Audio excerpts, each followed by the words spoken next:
Hello friends, स्वागत है हमारे यूट्यूब चैनल में। आज हम दृष्टि एनसीईआरटी सामान्य विज्ञान तृतीय संस्करण लाए हैं, जो कक्षा 6 से लेकर 12 तक की एनसीईआरटी का अध्यावरण वस्तुनिष्ठ प्रश्नों का व्याख्या सहित हल लाए हैं। ये बुक ऑल एग्जाम के लिए इम्पोर्टेंट है। चलिए स्टार्ट करते हैं। सामान्य विज्ञान तृतीय संस्करण, दृष्टि पब्लिकेशन। चलिए आगे बढ़ते हैं। देखिए 6 क्लास का चैप्टर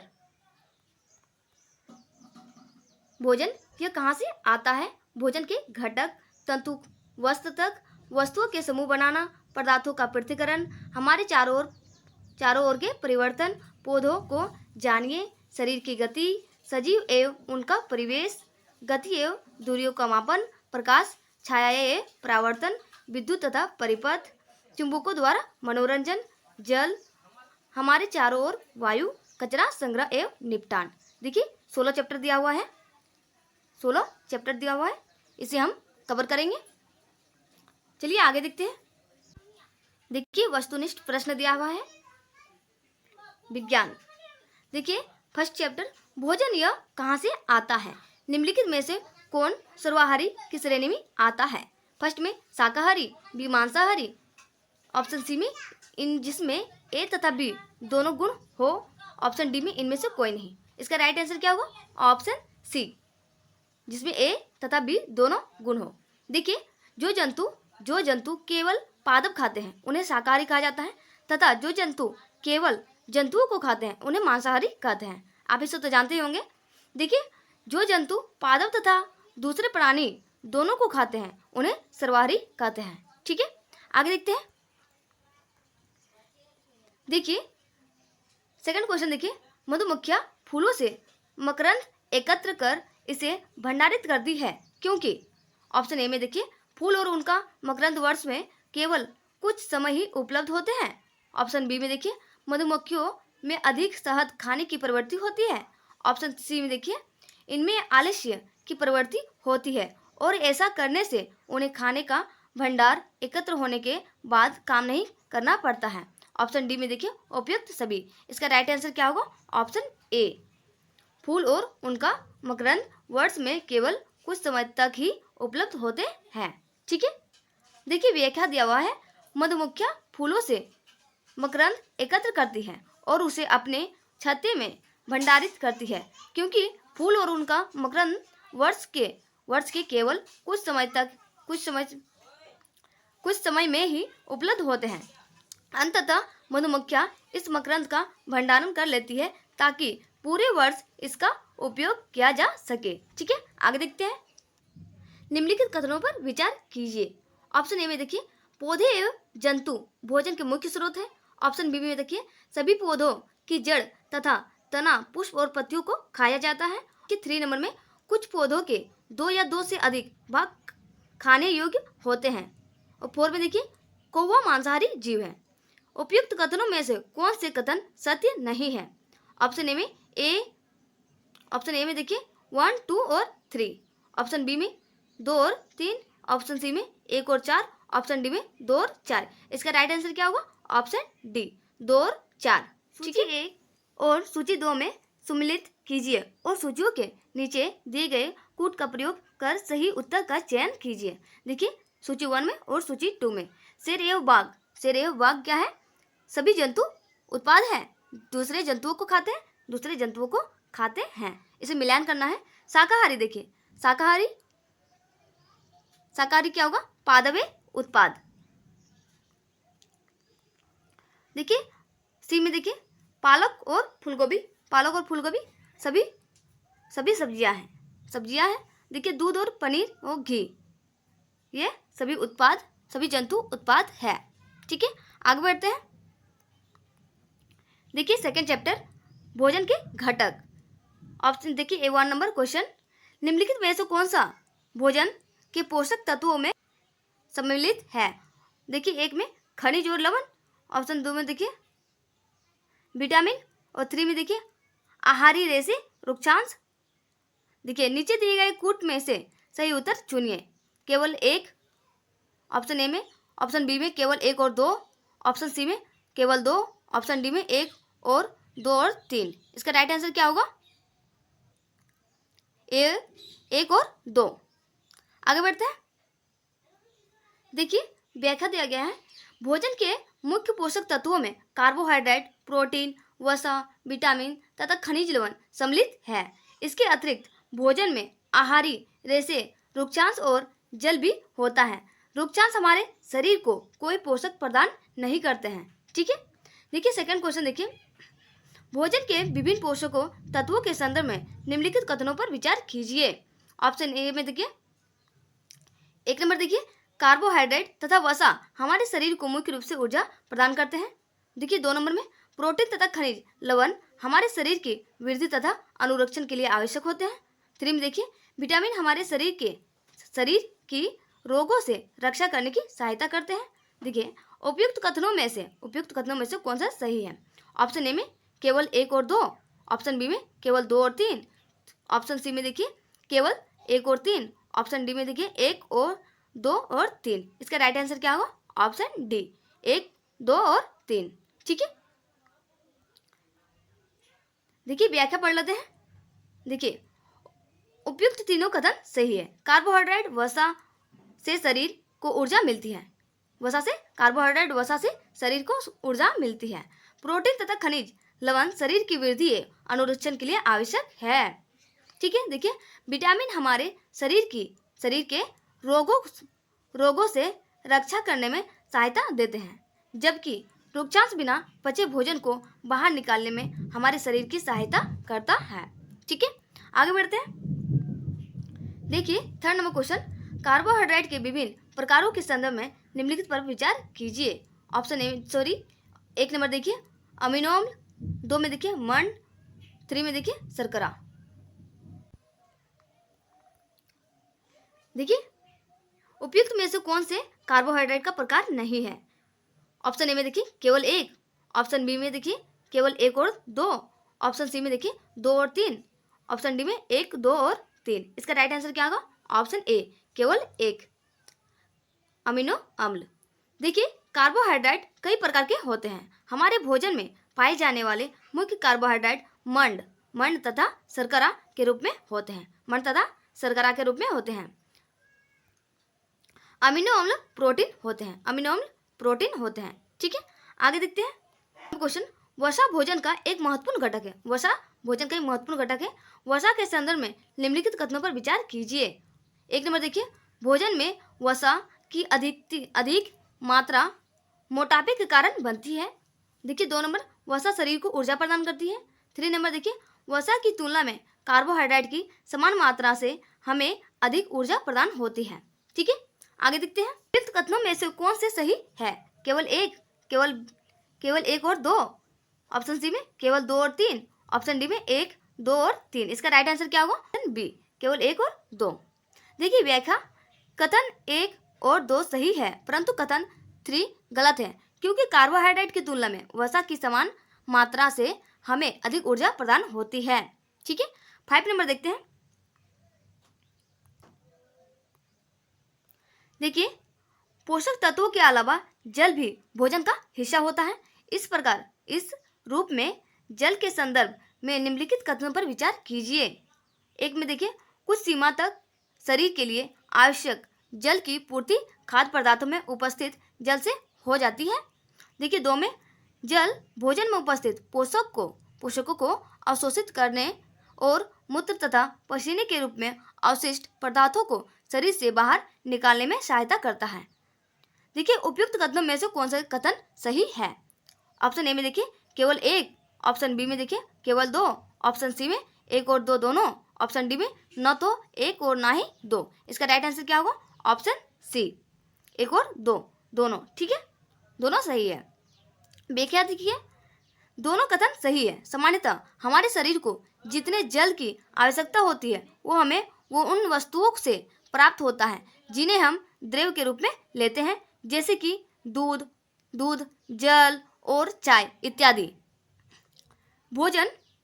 देखिए जल भोजन में उपस्थित पोषकों को अवशोषित करने और अवशिष्ट का शरीर से बाहर निकालने में सहायता होता है। ठीक है, देखिए 6 नंबर, इसे सुमेलित करना है। देखिए सूची 1 और सूची 2 में सुमेलित कीजिए। सूचियों के नीचे दिए गए कूट का प्रयोग सही उत्तर चुनिए। देखिए ऑप्शन ए में देखिए विटामिन, विटामिन ए की कमी से क्या होता है?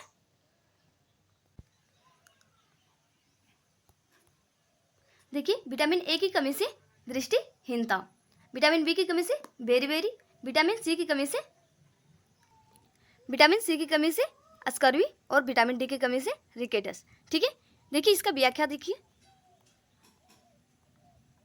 देखिए इसका राइट आंसर क्या होगा? Option A. ठीक है, देखिए विटामिन ए की कमी से दृष्टिहीनता रतौंधी होती है। कमजोर दृष्टि, अंधेरे रात में कम दिखाई देना, कभी कभी पूरी तरह से दिखाई देना बंद हो जाता है, उसे रतौंधी के लक्षण है। ठीक है, देखिए विटामिन बी की कमी से बेरी रोग होता है। दुर्लभ पेशियां और काम करने की ऊर्जा में कमी इस रोग के लक्षण है। देखिए विटामिन सी की कमी से देखिए स्कर्वी रोग होता है, जो मसूड़े से खून निकलना और घाव भरने से अधिक समय लगना इस रोग के प्रमुख लक्षण है। देखिए विटामिन डी की कमी से रिकेटस होता है। इसमें अस्थियां मुलायम होकर मुड़ने लगती है। ठीक है, देखिए 7 देखिए निम्नलिखित में से कौन सा कथन असत्य है? देखिए ए नंबर, विटामिन ए त्वचा और आंखों को स्वस्थ रखना। बी नंबर देखिए विटामिन बी घाव भरने में सहायक होता है। सी में देखिए विटामिन सी रोगों से लड़ने से सहायक है।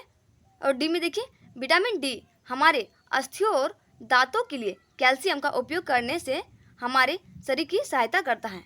इसका राइट आंसर क्या होगा? ऑप्शन बी, विटामिन बी घाव भरने से सहायक होता है। कथन ए, सी और डी सही है, परंतु बी गलत है।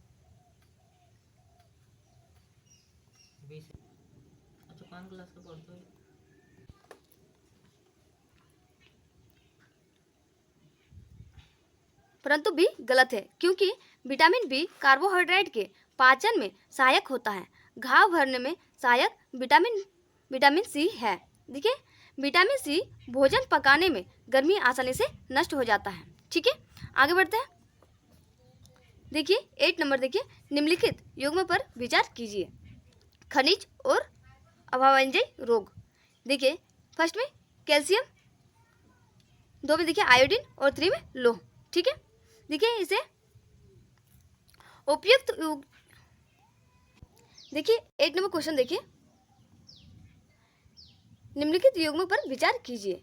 खनिज और अभावजन्य रोग, कैल्शियम, आयोडीन और लोह। उपयुक्त युग्म में से कौन से युग्म सुमेलित है? ऑप्शन ए में देखिए केवल 1 और 2, ऑप्शन बी में केवल 2, ऑप्शन सी में 1, 2 और 3, ऑप्शन डी में उपयुक्त में से कोई नहीं। देखिए इसका राइट आंसर क्या होगा? ऑप्शन ए, केवल 1 और 2। देखिए व्याख्या में लंबी अवधि तक पोषकों के अभाव के कारण होने वाले रोग अभावजन्य रोग कहलाते हैं। देखिए कैल्शियम की कमी से अस्थियां दंतक्षय से संबंधित विकार होता है। आयोडीन की कमी से घेंगा होता है, गर्दन की ग्रंथि का फूलना और बच्चों में मानसिक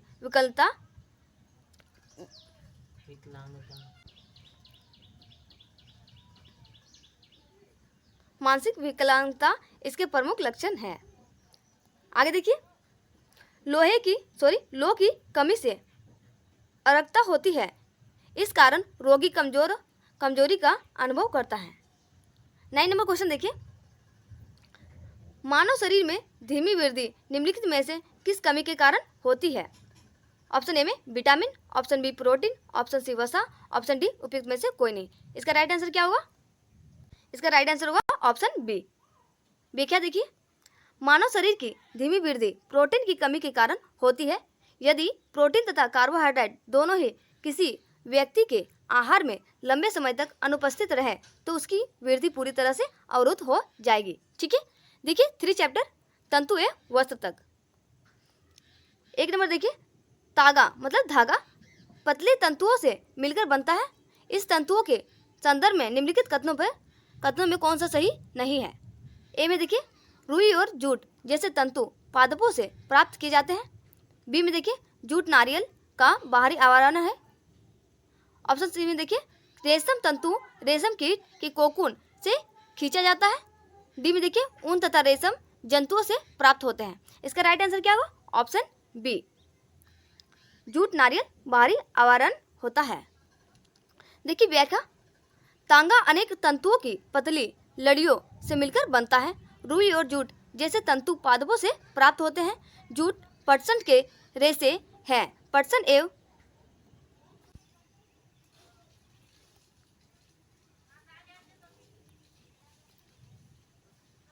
पटसन एक द्विबीजपत्री रेशेदार पौधा है। इसे पाट या पटुआ भी कहते हैं। रेशम और ऊन दोनों जंतुओं से प्राप्त होते हैं। इसमें रेशम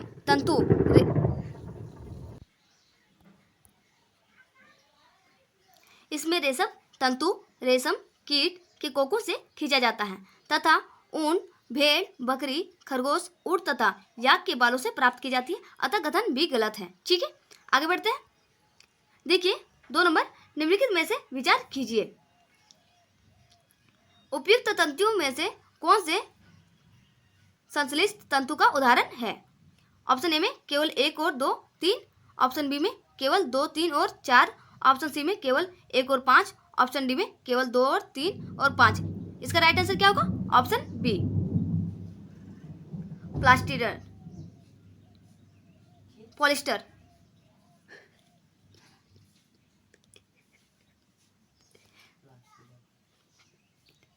देखिए व्याख्या में, कपास, जूट, फ्लेक्स, रेशम तथा ऊन के तंतु पादपों तथा जंतुओं से प्राप्त किए जाते हैं। अतः इन्हें प्राकृतिक तंतु कहते हैं। प्राकृतिक तंतु कहते हैं। ठीक है, देखिए ऐसे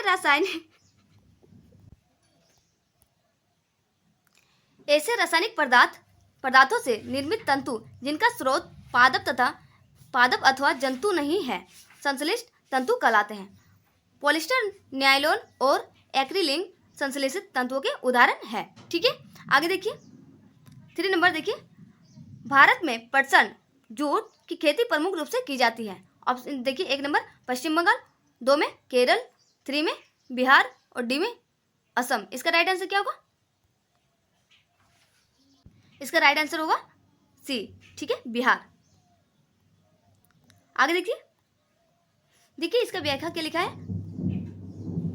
देखिए व्याख्या, भारत में पटसन की खेती वर्षा ऋतु में की जाती है। पटसन की खेती प्रमुख रूप से पश्चिम बंगाल, बिहार तथा असम में की जाती है। ठीक है, देखिए 4 नंबर क्वेश्चन, निम्नलिखित कथनों पर विचार कीजिए। 1 में देखिए, पटसन जूट पादपों को पुष्पन अवस्था में काटते हैं।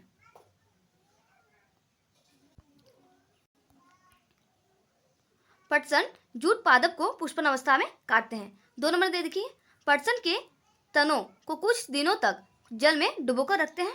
3 में देखिए, रेशे से तागा बनाने की प्रक्रिया को कताई कहते हैं। रेशे से तागा बनाने की प्रक्रिया को क्या कहते हैं? कताई कहते हैं। ठीक है, देखिए उपयुक्त कथनों में से कौन सा कथन सही है? ए में देखिए केवल 1, बी में केवल 3, सी में केवल 1 और 2। ऑप्शन डी में देखिए 1, 2 और 3। इसका राइट आंसर क्या होगा? Option D. ठीक है, 1, 2 और 3। देखिए व्याख्या में, सामान्यतः पटसन पादप को पुष्पन अवस्था में काटते हैं। फसल कटाई के पश्चात पादपों के तनों को कुछ दिनों तक जल में डुबोकर रखते हैं। जल में डूबने से तने गल जाते हैं और पटसन तंतुओं को पृथक कर लिया जाता है। कताई की प्रक्रिया में रुई के एक पुंज से रेशों को खींचकर ऐंठते हैं। ऐसा करने से रेशे आसपास आ जाते हैं और तागा बन जाता है। ठीक है, और चैप्टर वस्तुओं के समूह बनाना। ठीक है, वस्तुओं के समूह बनाना। देखिए निम्नलिखित पर विचार कीजिए। 1 में क्या दिया है? ऑक्सीजन, 2 में सिरका, 3 में मिट्टी का तेल और 4 में नींबू का रस। उपयुक्त में से कौन सा जल में विलय है? ऑप्शन ए में देखिए केवल 1। ऑप्शन बी में केवल 1 और 2 और 3। ऑप्शन सी में देखिए केवल 1, 2 और 4। ऑप्शन डी में देखिए केवल 2 और 4। इसका राइट आंसर क्या होगा? Option C. केवल 1, 2 और 4। ठीक है, देखिए व्याख्या, कुछ पदार्थ गैस जल में पूर्णतः घुलनशील हो जाते हैं। ऐसे पदार्थ जल में विलय पदार्थ गैस कहलाते हैं। ठीक है, देखिए ऑक्सीजन सिरका तथा नींबू रस का जल विलय में विलय है। ऑक्सीजन सिरका तथा नींबू का रस जल में विलय है। ठीक है, देखिए कुछ पदार्थ जल में नहीं घुलते हैं, कुछ पदार्थ ऐसे होते हैं जो जल में घुलनशील नहीं होते हैं। ऐसे पदार्थ जल में अविलय कहलाते हैं। ऐसे पदार्थ को क्या कहते हैं? अविलय कहलाते हैं। मिट्टी का तेल जल में अविलय होता है, मिट्टी का तेल कभी घुलता नहीं है। ठीक है, देखिए सेकंड नंबर, देखिए निम्नलिखित पर विचार कीजिए। 1 में कहते हैं स्टील की प्लेट, 2 में तेल लगा कागज, 3 में देखिए गत्ते का डिब्बा और 4 में कांच। उपयुक्त में से कौन सा पदार्थ पारभासी है? पारभासी देखिए ऑप्शन ए में क्या लिखा है? केवल 2, ऑप्शन बी में केवल 2 और 3, सी में केवल 1 और 3 और डी में केवल 2 और 4। इसका राइट आंसर क्या होगा? ऑप्शन बी, केवल 2 और 3। ठीक है, आगे बढ़ते हैं। देखिए 3 नंबर क्वेश्चन, जिस विलयन में कोई पदार्थ एक सीमा के बाद और अधिक ना घुला जा सके, ऐसे विलय निम्नलिखित में से क्या कहलाता है? ऑप्शन ए में देखिए संतृप्त विलयन, ऑप्शन बी में असंतृप्त विलयन, ऑप्शन सी में देखिए कोलाइड विलयन, ऑप्शन डी में जेल। इसका राइट आंसर क्या होगा? ऑप्शन ए, संतृप्त विलयन। ठीक है, देखिए जिस विलयन में किसी पदार्थ की मात्रा एक सीमा से अधिक नहीं घुली जा सके, वो पदार्थ संतृप्त विलयन कहलाता है।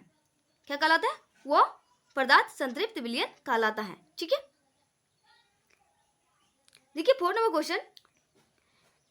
क्वेश्चन, किसी पदार्थ के विलयन को गर्म करने से उसकी विलयता पर निम्नलिखित में से क्या प्रभाव पड़ता है? ए में देखिए बढ़ती है, बी में घटती है, सी में स्थिर रहती है, ऑप्शन डी में इनमें से कोई नहीं। इसका राइट आंसर क्या होगा? ऑप्शन ए, बढ़ती है, विलयता इसका बढ़ता है।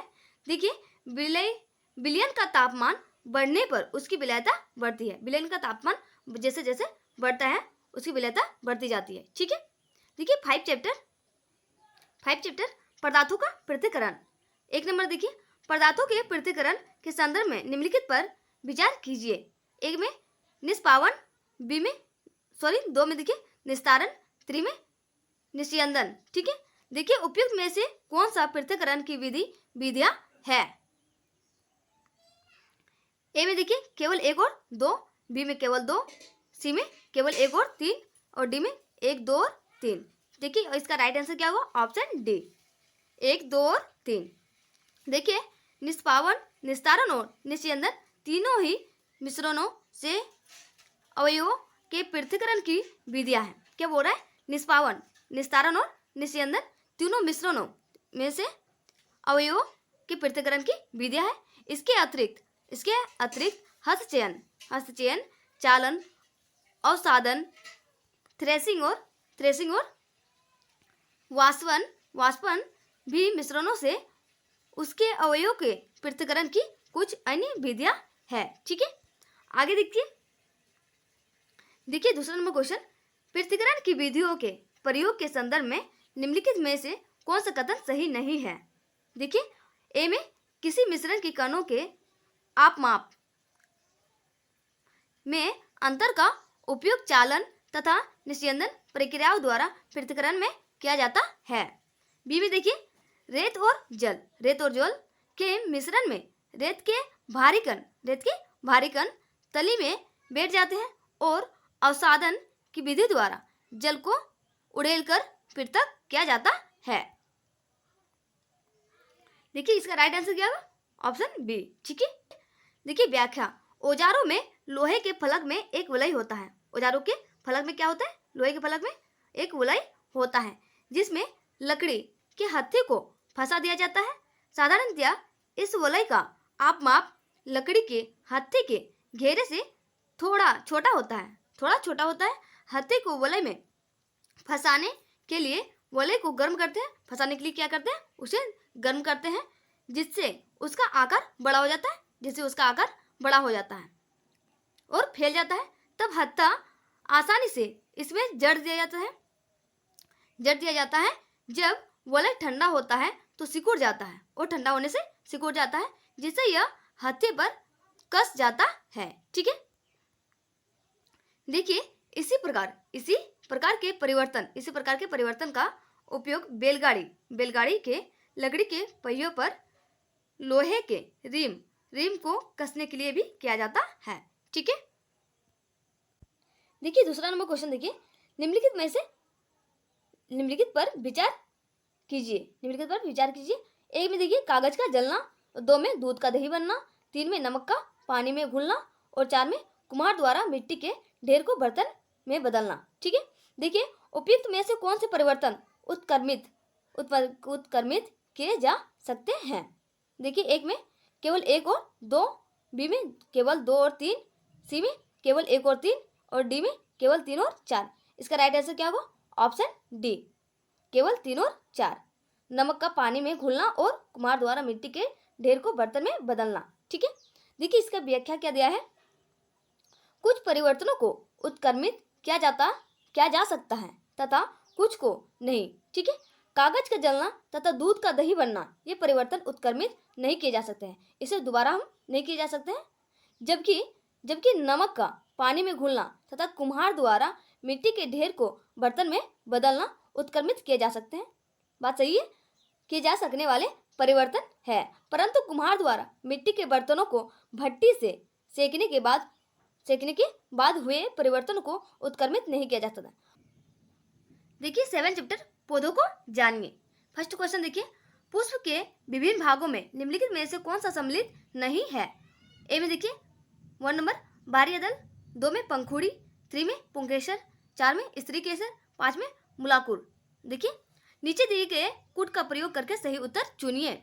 एक में दिया है ऑप्शन ए में केवल 1, ऑप्शन बी में केवल 1 और 4, ऑप्शन सी में देखिए केवल 4 और 5, ऑप्शन डी में देखिए केवल 5। इसका राइट आंसर क्या होगा? ऑप्शन डी, केवल 5। देखिए इसका व्याख्या क्या लिखा है। बाह्य दल, पंखुड़ी, पुंकेसर एवं स्त्री केसर पुष्प के विभिन्न भाग हैं। देखिए पुष्प के विभिन्न भाग क्या क्या है? बाह्य दल, पंखुड़ी, पुंकेसर एवं स्त्री केसर पुष्प के विभिन्न भाग है। परागकोश और तंतु पुंकेसर के भाग है। परागकोश तंतु के और पुंकेसर के भाग है, जबकि वर्तिकाग्र, अंडाशय और बीजांड स्त्री केसर के भाग है। स्त्री केसर के भाग क्या क्या है? वर्तिकाग्र और वर्तिका, अंडाशय और बीजांड। ठीक है, ये स्त्री केसर के भाग है। देखिए बीज के जमने के समय 2 भाग मूलज या मूलांकुर से निकलता है। देखिए बीज के जमीन के समय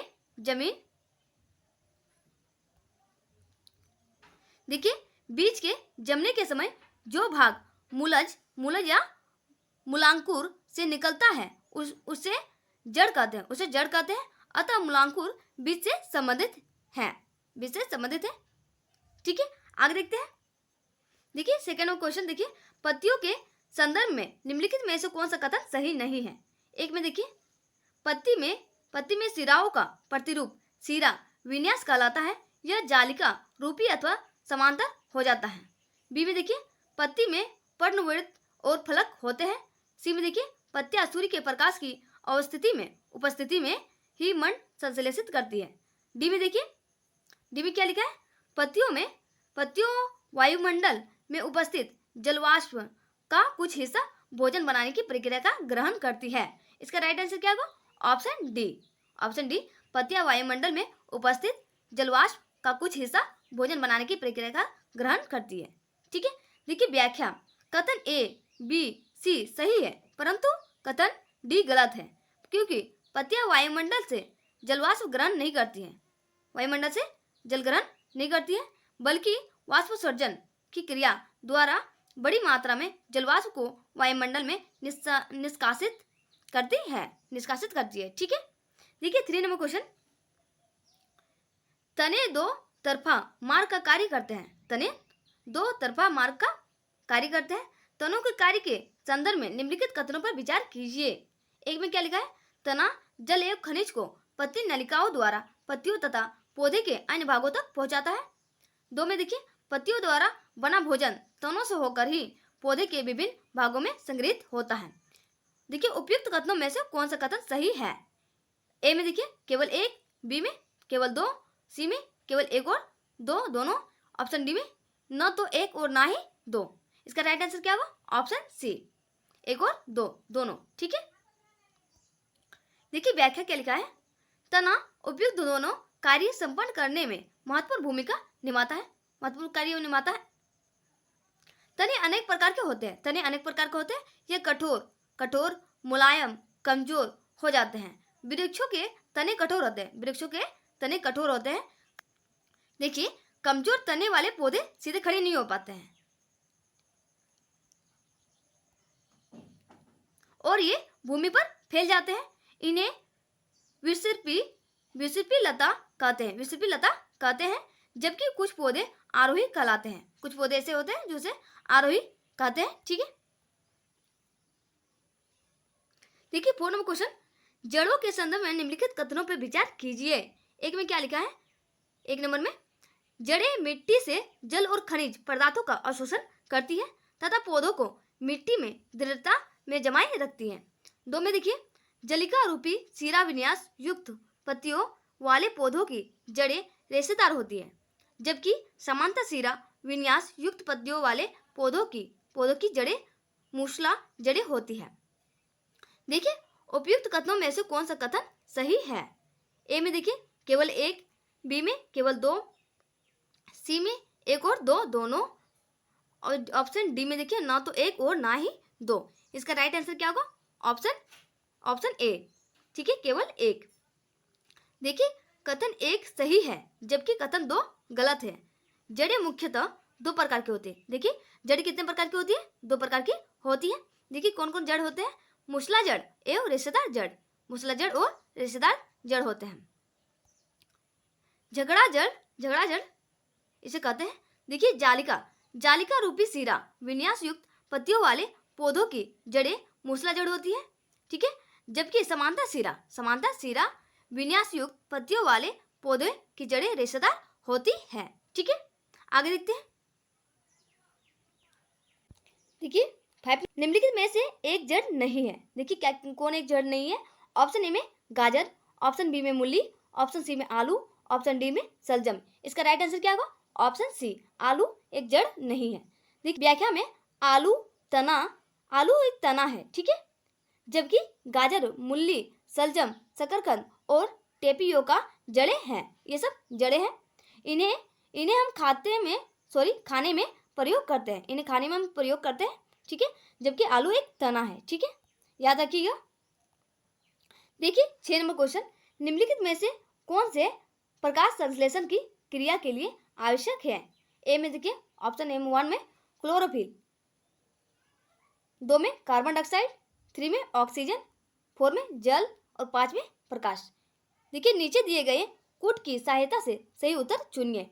ऑप्शन ए में केवल एक और दो, ऑप्शन बी में देखिए केवल 2 और 3, ऑप्शन सी में केवल 1, 2, 4 और 5। ठीक है, ऑप्शन डी में 1, 2, 3, 4 और 5। इसका राइट आंसर क्या होगा? ऑप्शन सी, केवल 1, 2, 4 और 5, 1, 2, 4 और 5। ठीक है, देखिए व्याख्या, पत्तियां प्रकाश और हरे रंग के एक पदार्थ क्लोरोफिल की उपस्थिति में अपना भोजन बनाती है, क्लोरोफिल की उपस्थिति में भोजन बनाती है।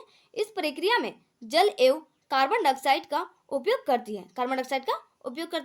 इस प्रक्रम को प्रकाश संश्लेषण कहते हैं। इस प्रक्रम में ऑक्सीजन निष्कासित होती है। पत्तियां द्वारा संश्लेषित भोजन अंततः पौधे के विभिन्न भागों में मंड के रूप में संग्रहित हो जाता है। ठीक है, 8 चैप्टर शरीर में गति। देखिए 1 में नंबर क्वेश्चन, सूची 1 में और सूची 2 में। देखिए ए में क्या दिया है? धुराग्र संधि सभी दिशाओं में गति प्रदान करने वाली संधि है। बी में देखिए अचल संधि गर्दन और सिर को जोड़ने वाली संधि है। सी में देखिए कदुक खलिका संधि। 3 में क्या लिखा है? एक दिशा में गति करने वाली संधि है। और 4 में देखिए डी नंबर हिज संधि गति न करने वाली संधि है। इसका राइट आंसर क्या होगा? Option D. ठीक है, आगे देखते हैं। देखिए 2nd नंबर क्वेश्चन, मानव शरीर की पेशियों के संदर्भ में निम्नलिखित कथनों पर विचार कीजिए।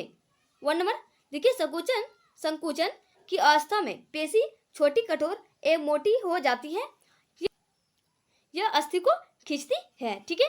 देखिए 2 में पेशियों के जोड़े एक साथ सिकुड़ने एवं फैलने से अस्थियां गति करती हैं। देखिए क्या बोल रहा है, उपयुक्त कथनों में से कौन से कथन सही है।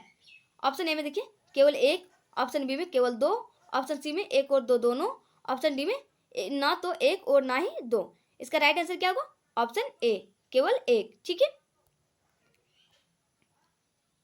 देखिए कथन ए सही है परंतु बी गलत है, 2 गलत है, क्योंकि पेशी केवल खींच सकती है, वो धक्का नहीं दे सकती।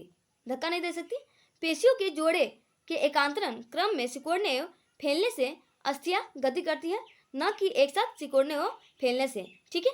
देखिए किसी अस्थि को गति प्रदान करने के लिए 2 पेशियाएं को संयुक्त रूप से कार्य करना होता है। जब 2 पेशियों में से कोई एक सिकुड़ती है तो अस्थि उस दिशा में खींच जाती है। ठीक है। युगल की दूसरी पेशी शिथिल लंबाई में बढ़कर पतली हो जाती है, अवस्था में आ जाती है। ठीक है।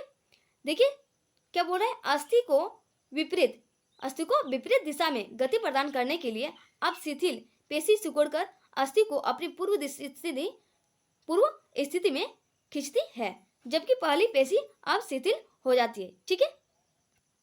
आगे देखिए केचुए।